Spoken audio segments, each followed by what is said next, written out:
Um, all right. Hi everyone. My name is Nicolas, and I'm a PhD student in Quebec City, Canada, at Laval University. And hopefully, I will finish my PhD soon enough in the next year. And today, I'm presenting a project that we've been working on lately, which is Plumitifs. And as Gabriel told it, it's a French Plumitifs descriptions data to text dataset for natural language generation. So I'll begin by introducing the team behind this project. So there's myself, and I work closely with Eve Gaumont, who is a master's student in Faculty of Law, as well as Luc Lamontagne, my supervisor, and Pierre-Luc Desiel, who is the supervisor of Eve Gaumont in the Faculty of Law.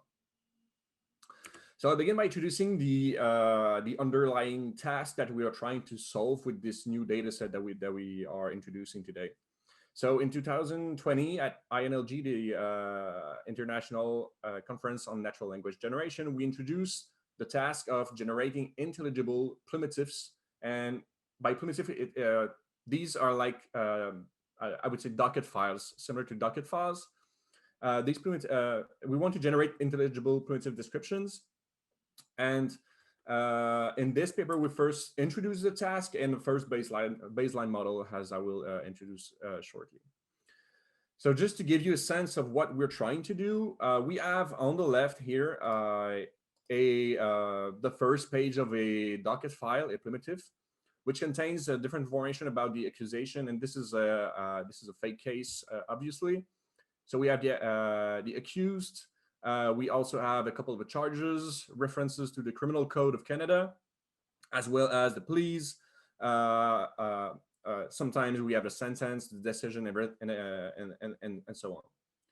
So these documents are kind of cryptic, and they contain several abbreviations, and they are supposed to be widely accessible to the Canadian citizens, either to be in the context, in the educational context, or in some cases when citizens want to represent themselves, they are supposed to be to have access to this kind of document.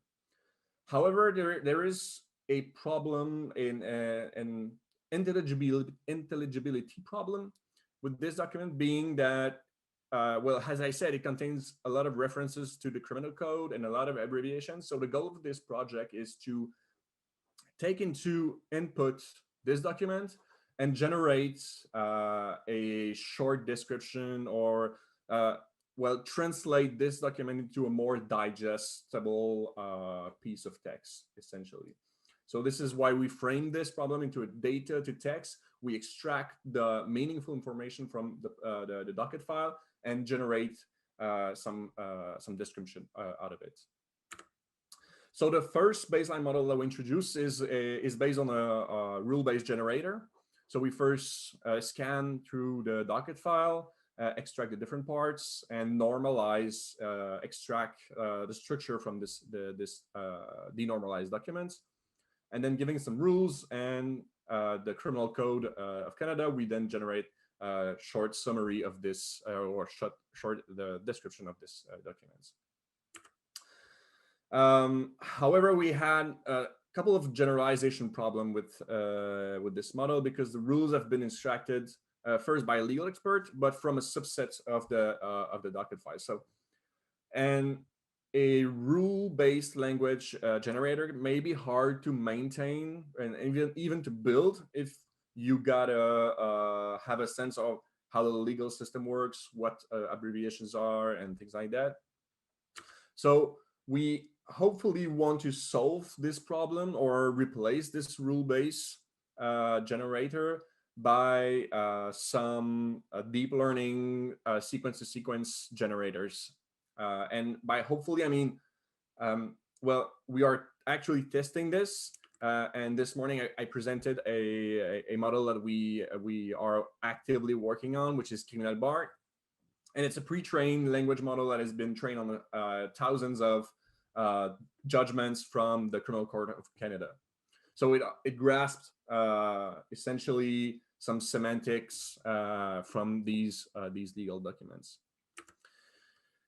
Um, but in order to train such a model, we need a data set to train this. And this is why we build this data set. So we wanted to create a data set with Plumitifs docket files and their associated descriptions in order to train such a statistical model.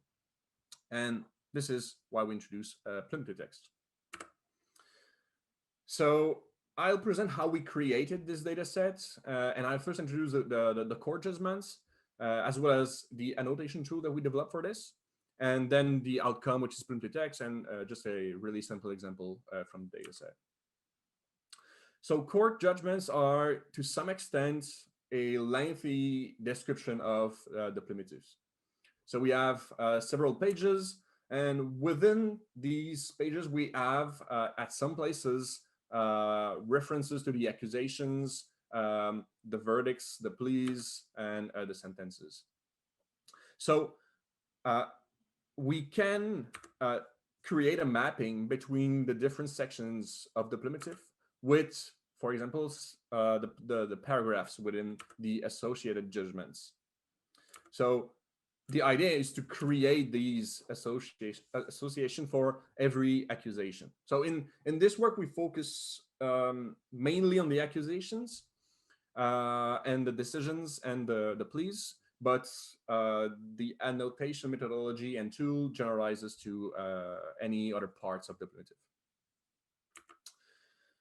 So I'll introduce the annotation tool that we developed for the creation of this data set. So the annotator, which were basically me or Ev, add an interface where on the left side we have the set of charges that are within the Plumitif. And on the right side, we have every paragraphs or sections from the judgment, the document. And so what we did is that we didn't want to skim through the whole document since it may be hundreds of paragraphs. Excuse me, Nicolas, just to alert you, we have 3 more minutes, okay? Okay, perfect. Oh. I'll fast forward just a little. So we created classifiers in order to put at the top the relevant paragraphs and to easily associate sections from the Plumitif with the relevant paragraphs that we wanted to keep. And then the annotator just have to save it. And then there's another interface where we label to which part of the accusation, if it's the charge, if it's the plea, or the decision, for example, this paragraph is referring to. And again, here we are using a really simple text classifier to pre-annotate these sections, and then the annotator, if the pre-annotation was not correct, we then fix this annotation and then submit and save this. So these really simple textual classifiers accelerate the annotation process a lot, reducing to around 2 minutes per document. And originally, we were talking about 10 or 15 minutes, I think, per document. And we essentially reduced the number of clicks and scrolling time for the creation of this data set. So one thing I just want to quickly mention is that we are decontextualizing Plumitifs in the sense that we are removing any sensible information from this data set because we really want, we don't want any private information to leak from Plumitifs. So we first apply an automatic depersonalization using name entity recognition models by removing names, places, organizations, and dates. We then went through the thousands of examples manually to replace the names, places, and organizations that the NER model may have missed. And we also remove contextual information specific to the crime that has been perpetrated. For example, assault his neighbor, for example, we would remove this. We also remove anything that is related to gender and numbers and information describing the victims. Obviously, we would remove a woman, for example, in this piece of text. So this is a really simple example extracted from this data set. So we have two charges here from section 320.14(1)(a) from the criminal code and B. And we also have a verdict. And this is the associated piece of text, associated description of these sections of the Plumitifs. So this is exactly how it is represented into the JSON file that we release. So we have around 2,400 pairs of charges containing also the verdict or the pleading associated with a textual description. So the data set is available here.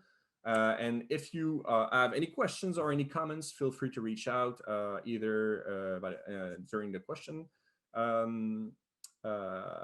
time and or on any social media. So just to finish off, we are still improving this data set by adding a little more examples. And now we are actively working on training a statistical generator on this data set. And I would like to thank everybody for listening, and I'm happy to take on the questions. Okay, thank you, Nicolas. I actually enjoyed the presentation. I am curious for these future updates. I'd just like to ask you a question. What do you believe to be the biggest issues when facing the future proceedings for the future works? Actually, what we developed an natural language generation evaluation metric, because in a legal case like this, you really don't want a statistical generator to generate unfactual piece of text. You really want it to be aligned with the original Plumitifs. You don't, because these kind of models are known to hallucinate some things. So what we are developing is a evaluation metric. However, there are still some concerns because we don't want to generate some texts like that won't be factual. And so we always consider falling back to the rule-based model, which will be really factual and will reflect the original docket file. But I mean, this is research, and we want to push as far as we can this statistical generation. But this is the main concern that we have, actually. Very well, very well. We are still waiting on questions, but yeah, we have not received new questions here. Well, if you want to use this moment to maybe comment on something, or use it a final time to do some last comments, maybe.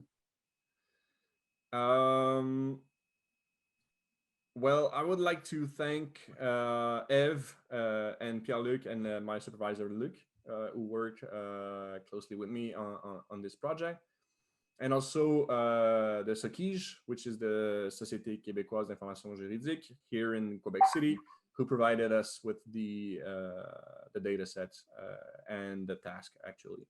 So we are closely working with them, and hopefully this tool is going to help a lot of Canadian or Quebec citizens in order to, well, our main goal is to provide a layer of access to the judicial system.